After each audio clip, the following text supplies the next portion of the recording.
सितंबर month एक business person या professional person और एक प्रैक्टिसिंग चार्टर्ड अकाउंटेंट दोनों के लिए इम्पॉर्टेंट मंथ है, क्योंकि 30 सितंबर होती है टैक्स ऑडिट की लास्ट डेट और अब बचे हैं 30 सितंबर में सिर्फ 4 दिन। तो आज इस वीडियो को ध्यान से देख लो और असेस कर लो कि आप कौन से केस में कवर होते हैं और आप पर टैक्स ऑडिट एप्लीकेबल है या नहीं। एक बार ये डेट निकल गई फिर लेट फी और पेनल्टी देनी पड़ जाएगी। Hello and welcome to YouTube channel miraculous taxes, the platform of learning and knowledge. सबसे पहले आते हैं टैक्स ऑडिट के मीनिंग पर। टैक्स ऑडिट होता क्या है?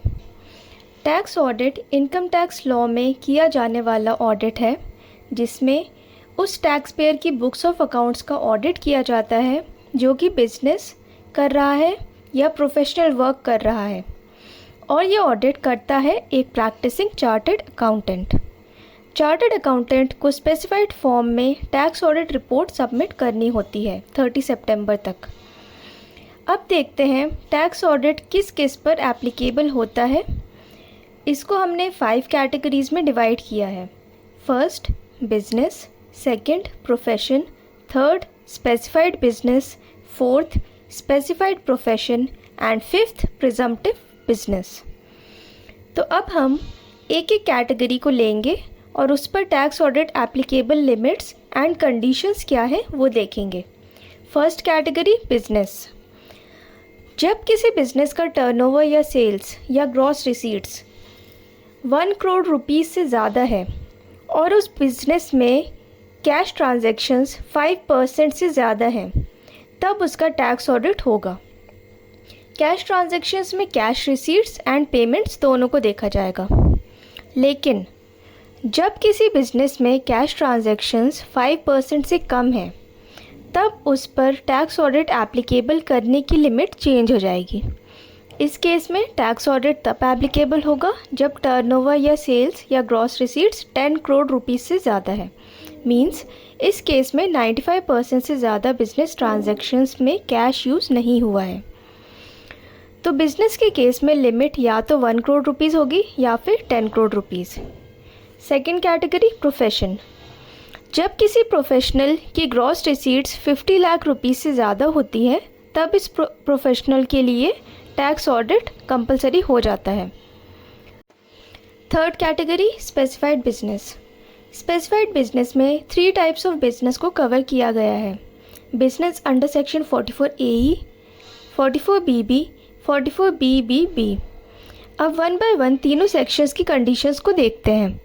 सेक्शन 44AE में वो पर्सन्स आते हैं जो गुड्स व्हीकल्स की प्लाइंग, हायरिंग एंड लीजिंग का बिजनेस करते हैं और जिनके पास 10 से ज़्यादा गुड्स व्हीकल्स नहीं हैं। इन पर टैक्स ऑडिट तब एप्लीकेबल होता है जब ये प्रिस्क्राइब्ड इनकम से कम इनकम शो करते हैं। Prescribed income under section 44AE को कैलकुलेट करने के लिए 2 क्राइटेरिया हैं। हैवी व्हीकल्स ₹1000 पर ton of gross vehicle weight for every month और पार्ट ऑफ द मंथ, और हैवी व्हीकल्स उस व्हीकल को माना जाएगा जिसका वेट 12,000 kg से ज़्यादा है। एंड सेकेंड क्राइटेरिया है for vehicles other than heavy vehicles. Income calculation होगा 7500 रुपीज़ पर मंथ और पार्ट ऑफ द मंथ के अकॉर्डिंग। तो यदि हम इस प्रिस्क्राइब्ड इनकम से कम इनकम दिखाते हैं तो टैक्स ऑडिट एप्लीकेबल हो जाएगा। सेक्शन 44BB में वो नॉन रेसिडेंट्स कवर होते हैं जो मिनरल ऑयल के एक्सट्रैक्शन और प्रोडक्शन से रिलेटेड सर्विसेज और फैसिलिटीज़ प्रोवाइड करते हैं।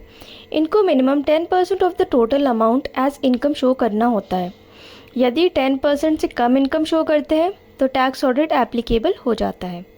सेक्शन 44BBB में वो फॉरेन कंपनीज़ कवर होती हैं जो government approved turnkey project, power projects से related civil construction, erection, testing, commissioning में इन्वॉल्व रहती हैं। इनको भी minimum 10% of the total amount as income show करना होता है।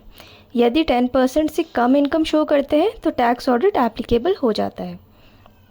तो ये तीनों sections 44AE, 44BB and 44BBB हमारी थर्ड कैटेगरी स्पेसिफाइड बिजनेस में कवर्ड थे।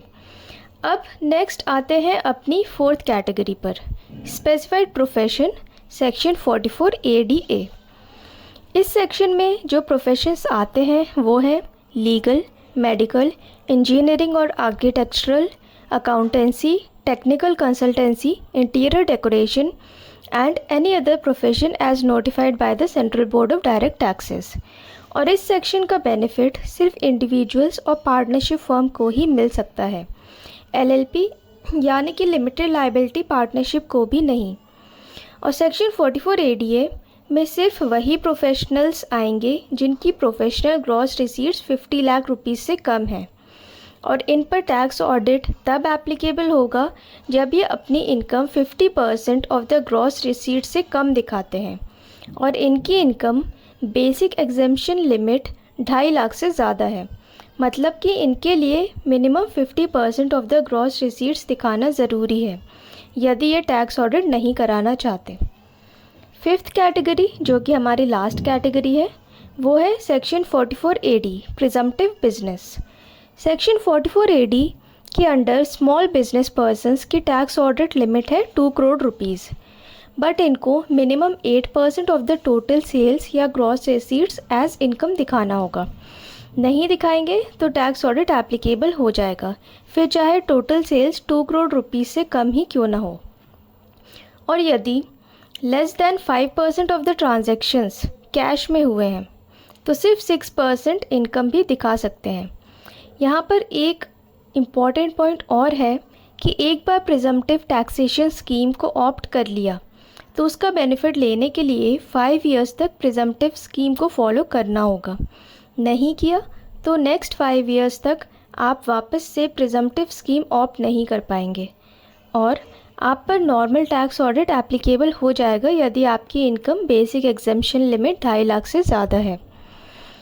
इस वीडियो के एंड में ये भी देख लेते हैं कि वो कौन से केसेस हैं जिसमें टैक्स ऑडिट एप्लीकेबल नहीं होता है।